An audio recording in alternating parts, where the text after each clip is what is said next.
నాన్నగారి విషయంలో కూడా ఇలాంటి ఉదాహరణ ఒకటి చెప్తా.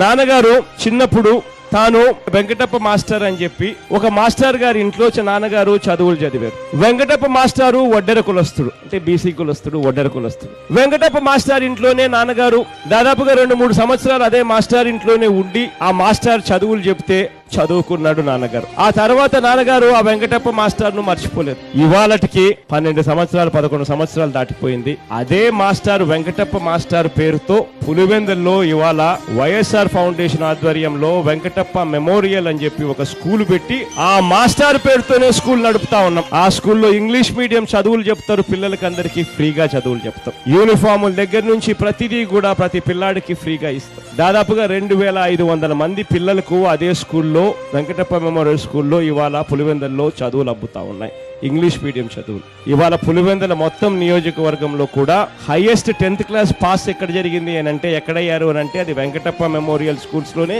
బ్రహ్మాండమైన మార్కులతో పాస్ అయ్యి ఇవాళ ఆ స్కూల్ వస్తా ఉంది. ఆ స్కూల్ స్వయంగా నా భార్య చూసుకుంటుందని చెప్పడానికి కూడా నేను గర్వపడతాను.